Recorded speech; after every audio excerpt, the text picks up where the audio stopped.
Bueno, muy bien. Esta nota tiene que ver un poco con lo económico y cómo está el país, cuál es la visión que tienen algunas personalidades. Lo primero que quiero decir, y la verdad es un agradecimiento al doctor Juan José Guaresti Nieto, porque siempre está acompañándonos en estas patriadas, ¿no es cierto?, que estamos realizando ahora con Jorge Zárate, que tienen que ver con mostrarle al mundo notas especiales. Y esta va a ser una de ellas. Juan José Guaresti, buenos días, gracias por recibirnos como siempre. Ustedes, sí, gracias por estar con ustedes. Juanjo, ¿cómo pasaron las elecciones? Y un poco de una charla que estaba fuera de cámara, ¿cómo ves al mundo? ¿O cómo ves a nuestro país, mejor dicho? ¿A nuestro país dentro del mundo?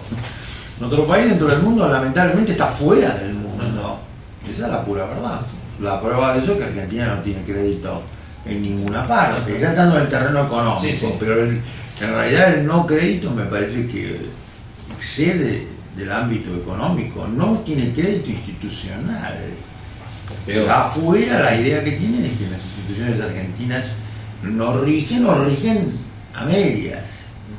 Y eso es gravísimo, es peor que lo económico. La economía se arregla. Yo creo en eso, ¿no? Sí.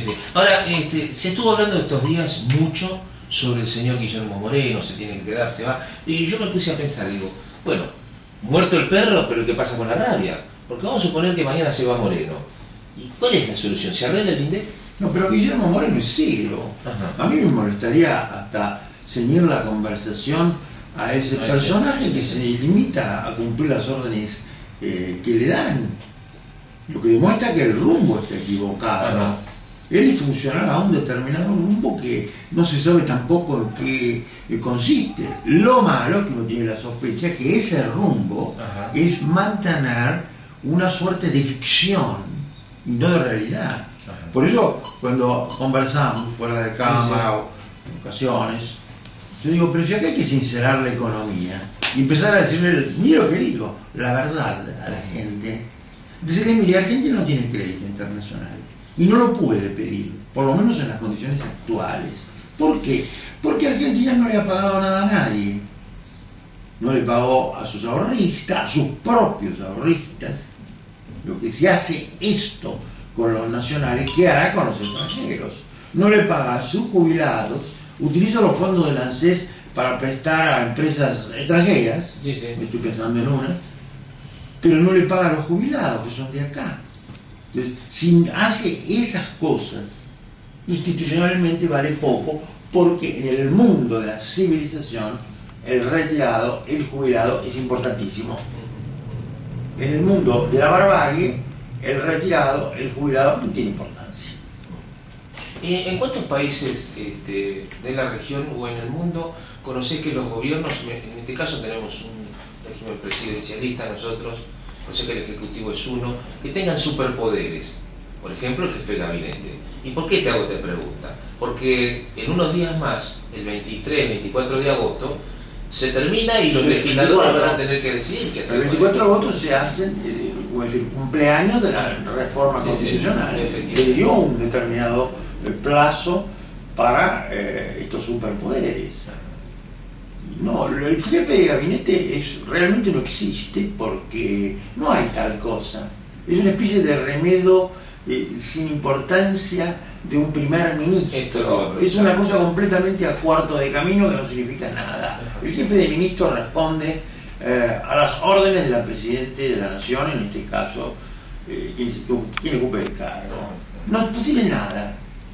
La prueba de eso es que el jefe de gabinete ni reúne a los ministros en la historia de esa institución, que no tiene parangón con nada. En un régimen parlamentario sí, el jefe del parlamento, el jefe de la bancada oficialista es el primer ministro es el que en definitiva importa en la política, o el que más importa en la política. Esto no es nada. Claro. Eso hay que sacarlo por no ser nada. Sí. Guaresti, vos sos uno de los fundadores del Encuentro de Economistas, una reunión de hombres y mujeres, algunos que hoy están ocupando cargos muy importantes, como la presidente de la Nación, por ejemplo, pero digo, y con opiniones diversas, ¿no es cierto? Digo, ¿cómo lo está? Y en algún momento fueron de mucha importancia, porque cuando se hablaba del dólar alto, el cambio de la salida de la convertibilidad y todo esto, ustedes tuvieron un rol por demás importante. Sí, nosotros nos opusimos precisamente a ese dólar alto. Al peso muy evaluado. Bueno, y ahora, ¿qué es lo que están viendo en las reuniones que ustedes siguen realizando? Bueno, hay cosas donde tenemos unanimidad. Por ejemplo, en que Argentina debe de cambiar su modelo productivo en lo que concierne a todo el régimen de transportes. Ajá. La Argentina tiene que retornar al ferrocarril. ¿Por qué? Simplemente por una razón económica elemental que se sabe desde hace 2 siglos. El que el transporte ferroviario es el más barato de todos. No saco el transporte, saco de la lista al transporte fluvial o marítimo, ¿no? Pero por tierra es el más barato de todos. El que une al país, el que une las distancias, el que genera, induce riqueza donde llega el ferrocarril. Y eso la Argentina no ha hecho nada, o ha hecho poquísimo. A mí me parece... Sobre eso hay unanimidad en el encuentro, porque nosotros tenemos un problema en la economía que son los altos precios, los altos costos. La manera de combatir el monopolio, ¿cuál es? Que aparezca el rival, el competidor del monopolista. Pero los altos fletes, el costo de transporte, en el fondo está favoreciendo la existencia del monopolio de hecho, porque no puede llegar el competidor. Me lo explicó maravillosamente un sindicalista. No sé, que ya que hablas de sindicalistas, yo estaba pensando en otra cosa que también escuché en tantas entrevistas que uno hace, ¿no? En Brasil, por ejemplo, hablando con un funcionario de Brasil, decía, no, dice, nosotros tenemos empresas del Estado y las hemos hecho fuerte para competir justamente con las empresas privadas. Claro. ¿No es cierto? Claro. Cosa que acá no se ve. Acá o viene un momento que es todo privado, o viene un momento que es todo del Estado. Ahí está. Nosotros, yo también, yo creo que hay unanimidad. Nosotros que creemos en la libre competencia. Claro. Y si no hay competencia, es deber del Estado generarla, o encargándose él mismo, o estimulando que aparezca el competidor. Si no, no hay rebaja de costos. Claro.